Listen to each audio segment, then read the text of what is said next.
Hello guys, good morning. So આજે master ક્લાસનો day 1 છે and let's get ready with me.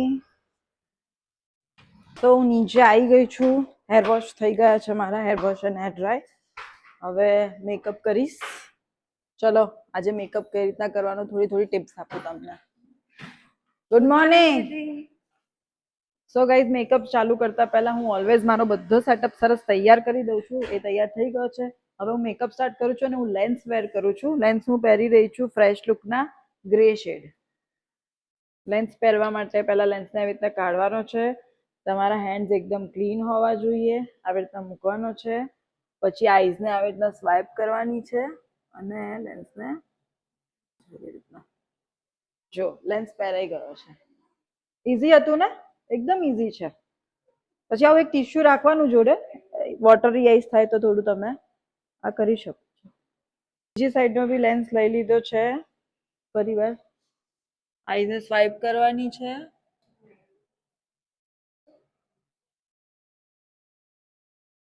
તો બંને આઈઝની મેં લેન્સીસ વેર કરી દીધા છે. લેન્સ પહેરવાથી આંખો તમારી બ્રાઇટર લાગશે, બિગર લાગશે અને ફેસ ઉપર જ્યારે તમારી સામે કોઈ જોવે તો અટેન્શન સિક કરી લેશે. તો યા જ્યારે બી સરસ રેડી થાવ અને સુંદર વધારે દેખાવું હોય તો લેન્સીસ વેર કરવાના છે. ઓકે, હવે તમને એવો ક્વેશ્ચન હશે કે કયા સ્કિન ટોન ઉપર કેવા લેન્સ પહેરવાના. સો બ્રાઇટર સ્કિન ટોન હોય એ લોકો બધા જ કલર પહેરી શકે છે, જેમ કે બ્લુ, ગ્રીન, હેઝલ, બધા જ જેનો સ્કિન ટોન ફેર છે બધા જ કલર વેર કરી શકે છે. જેમ જેમ સ્કિન ટોન ડીપ થતો જાય છે એમ ડાર્ક સ્કિન ટોન વાળાએ બ્રોન્ઝ પહેરવાના છે, બ્રાઉન પહેરવાના છે, હેઝલ પહેરી શકે છે, વધારે નેચરલ કલર્સ પહેરી શકે છે અને મીડિયમ ટોન વાળા ગ્રે, હેઝલ એવા પહેરી શકે છે. એ લોકો બહુ બ્રાઇટર ગ્રીન, બ્રાઇટર બ્લુ એવા નથી પહેરવાના. So ya that's how you have to choose your colour lenses. So એવી રીતે તમે અલગ અલગ સ્કિન ટોનના હિસાબથી તમે તમારા આઈઝના લેન્સીસનો કલર ચૂઝ કરી શકો છો. હેલો ગાઈઝ, તો તમે બધા મને પૂછતા હોવ છો કે ફેશિયલ હેર માટે શું કરવાનું. તો ફેશિયલ હેર માટે તમારે હેર રિમૂવલ યુઝ કરવાનું છે. ફેસ પર વેક્સ નથી કરવાનું, ફેસ પર થ્રેડિંગ નથી કરવાનું. એ બધી વસ્તુઓ કરવાથી ફેસ ઉપર, સ્કિન ઉપર રિએક્શન્સ આવે છે. સો હેર રિમૂવલ જે આવે છે ટ્રીમર્સ, એ તમારે યુઝ કરવાના છે.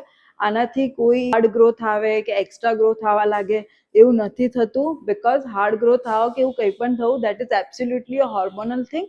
અને આ હું પોતે રૂટીનમાં યુઝ કરું છું, મારો સ્ટાફ બી કરે છે. અમે અમારી બધી બ્રાઇડ્સ ઉપર બી હેર હોય તો રિમૂવ કરીએ છીએ. હેર રિમૂવ એટલા માટે કરવા પડે બિકોઝ અગર જો તમે હેર રિમૂવ નથી કરતા તો તમારો મેકઅપ ગ્રે વધારે લાગે છે. જ્યારે બી લાઇટ પડે છે તો હેર વિઝિબલ થાય છે, right? So that's why face ઉપરથી, સ્કિન ઉપરથી હેર રિમૂવ કરવા બહુ જ ઇમ્પોર્ટન્ટ છે. ફર્ધર ગેટિંગ એકદમ ફ્લોલેસ બેઝ માટે હેર રિમૂવલ ઇમ્પોર્ટન્ટ છે. અહીંયા આગળ મેં વીટનું હેર રિમૂવલ યુઝ કર્યું છે. અને અગર તમને લિંક જોઈએ છે હેર રિમૂવલ માટેની, સો અહીંયા આગળ કમેન્ટ કરો લિંક, તો તમારા ડીએમમાં લિંક આવી જશે. Thank you. એકદમ ગ્લોસી મેકઅપ માટે મસ્ત મોઇશ્ચરાઇઝર લગાવો ઇમ્પોર્ટન્ટ છે. સો એડિંગ અ મોઇશ્ચરાઇઝર,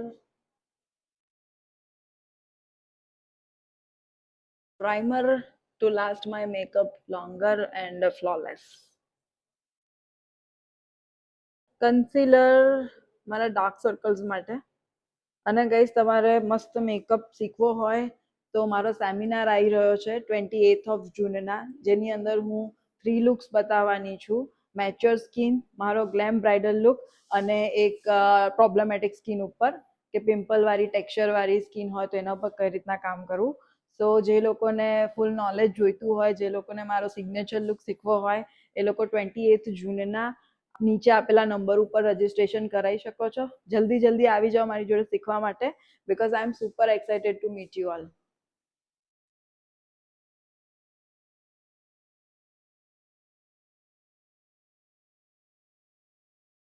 તો મારું ફેવરેટ બ્લશ લગાવી રહી છું. મને બ્લશ એટલું ગમે છે કે તમે મારી બ્રાઇડ્સના ફેસ ઉપર જોઈ જ શકતા હશો.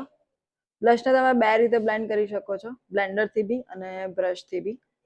તો યુઝ્યુઅલી હું બ્રશથી કરું છું. આજે હું બ્લેન્ડરથી કરી રહી છું. મેં 3 ડોટ્સ કર્યા છે અને એને સેટ કરી રહી છું ડેબિંગ મોશનથી. કોન્ટોરિંગ કરી રહી છું મારા નોઝને પતલું કરવા માટે. મારું નાક થોડુંક જાડું છે. તો ગાઈઝ, હવે હું આઈ મેકઅપ કરું છું. આઈ મેકઅપ માટે હું ફોrever 52ની ગ્રીન પેન્સિલ યુઝ કરી રહી છું. મારો આઉટફિટ બીજો છે, આ નથી, but that is more over on greenish only. એટલે આપણે ગ્રીન કરીશું થોડુંક બંને સાઈડ. બ્લેન્ડિંગ બ્રશથી અને બ્લેન્ડ કરી દેવાની છે, સ્મર્જ કરવાની છે બેઝિકલી.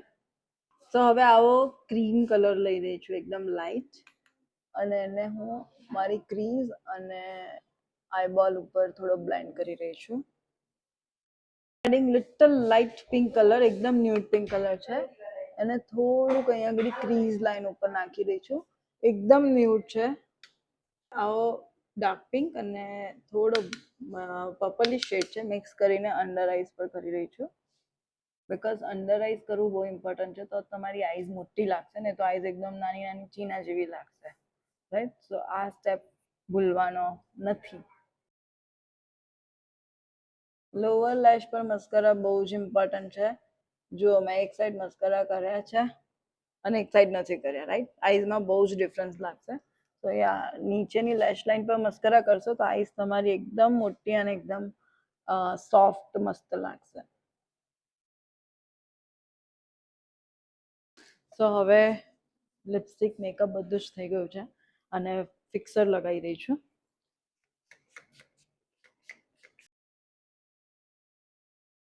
સો ગાઈઝ હવે મેકઅપ થઈ ગયો છે, ફટાફટ ચેન્જ કરી લો, પછી હેર બી કરવાનું છે.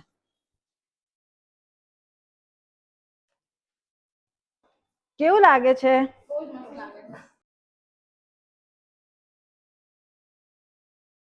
ચલો ફટાફટ હેરસ્ટાઈલ કરી દો, લેટ થઈ ગયું.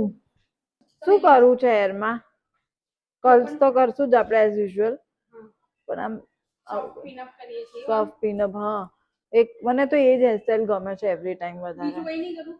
ના, મને મારા ફેસ પર મને એવું જ સારું લાગે છે. સાઈડ રાખવું છે? સાઈડ કરીને કઈ સાઈડ રાખે, પણ આ સાઈડ કરવું. કેમ?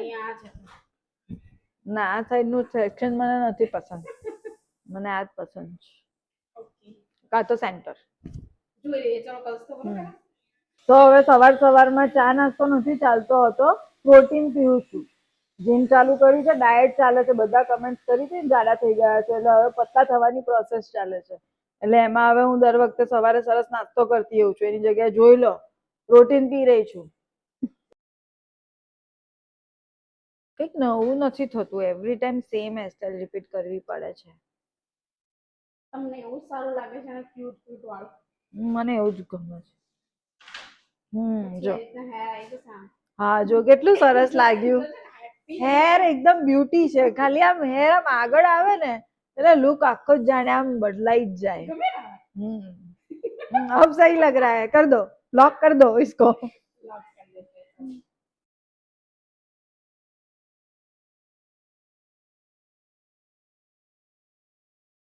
આ લાસ્ટ મોમેન્ટ ઉપર થઈ રહ્યું છે સ્ટીમ પ્રેસ, કારણ કે હું બેઠી ચેર ઉપર તો શ્રિંક થઈ ગયું મટીરિયલ. એટલે હવે આ મારો સ્ટાફ છે ને મને બિલકુલ બી ક્રીઝ વાળા કપડા જોડે નહીં જવા દે. માસ્ટર ક્લાસ છે ભાઈ. ફોટોગ્રાફી થવાની છે, વિડીયોગ્રાફી થવાની છે. સેલિબ્રિટી અમારા. હા, વળી સેલિબ્રિટી. કેવી લાગુ છું કમેન્ટમાં કહેજો મને, ઓકે?